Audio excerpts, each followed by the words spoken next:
Albert Einstein, एक महान वैज्ञानिक और मानवतावादी। अल्बर्ट आइंस्टीन का जन्म 14 मार्च 1879 को जर्मनी के उल्म शहर में हुआ था।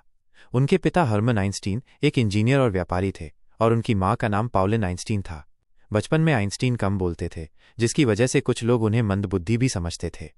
शिक्षा और शुरुआती करियर। उनकी शुरुआती पढ़ाई जर्मनी में हुई और बाद में वो स्विट्जरलैंड चले गए। उन्हें पारंपरिक स्कूल और उसके अनुशासन से ज्यादा लगाव नहीं था, लेकिन उनकी रुचि गणित और भौतिकी में बहुत गहरी थी। उन्होंने 1900 में स्विट्जरलैंड के पॉलिटेक्निक संस्थान से स्नातक की डिग्री प्राप्त की। डिग्री लेने के बाद उन्हें नौकरी मिलने में दिक्कत हुई, लेकिन 1902 में उन्हें स्विट्जरलैंड के पेटेंट ऑफिस में क्लर्क की नौकरी मिल गई। इसी दौरान वो अपने वैज्ञानिक शोध पर काम करते रहे।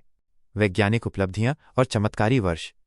वर्ष 1905 को आइंस्टीन का चमत्कारी वर्ष मिरेकल ईयर कहा जाता है। इस साल उन्होंने 4 महत्वपूर्ण शोध पत्र प्रकाशित किए, जिनमें से एक था सापेक्षता का विशेष सिद्धांत, स्पेशल थ्योरी ऑफ रिलेटिविटी। इसी सिद्धांत में उन्होंने प्रसिद्ध समीकरण E=mc वर्ग दिया, जिसने द्रव्यमान, ऊर्जा, समय और गति के बीच के संबंध को समझाया। 1915 में उन्होंने सामान्य सापेक्षता का सिद्धांत, जनरल थ्योरी ऑफ रिलेटिविटी दिया, जिसने गुरुत्वाकर्षण को देखने के हमारे तरीके को पूरी तरह बदल दिया। नोबेल पुरस्कार और अमेरिका प्रवास। अपने असाधारण कार्यों के लिए 1921 में आइंस्टीन को भौतिकी में नोबेल पुरस्कार से सम्मानित किया गया। ये पुरस्कार उन्हें फोटोइलेक्ट्रिक प्रभाव पर उनके शोध के लिए मिला, जिसने क्वांटम थ्योरी को एक नई दिशा दी।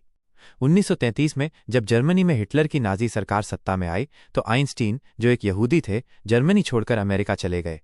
वहां उन्होंने प्रिंसटन यूनिवर्सिटी में प्रोफेसर के रूप में काम करना शुरू किया। शांति के लिए प्रयास। द्वितीय विश्व युद्ध के दौरान उन्होंने अमेरिकी राष्ट्रपति रूजवेल्ट को एक पत्र लिखकर जर्मनी द्वारा परमाणु बम बनाने की संभावना के बारे में चेतावनी दी थी। इस पत्र ने अमेरिका के मैनहट्टन प्रोजेक्ट को शुरू करने में अहम भूमिका निभाई। हालांकि आइंस्टीन खुद शांतिप्रिय व्यक्ति थे और बाद में उन्होंने परमाणु हथियारों के खिलाफ अपनी आवाज उठाई। अंतिम समय और विरासत। आइंस्टीन ने अपने जीवन के अंतिम वर्ष विश्व शांति, मानवाधिकार और शिक्षा जैसे सामाजिक मुद्दों पर लेखन और भाषणों में बिताए। 18 अप्रैल 1955 को अमेरिका के न्यू जर्सी में उनकी मृत्यु हो गई।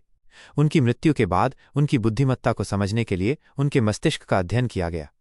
आइंस्टीन सिर्फ एक महान वैज्ञानिक ही नहीं, बल्कि एक मानवतावादी और विचारक भी थे। उनका ये विचार कि कल्पना ज्ञान से ज्यादा महत्वपूर्ण है, हमें ये सिखाता है कि कुछ असाधारण करने के लिए पारंपरिक सोच से बाहर निकलना जरूरी है।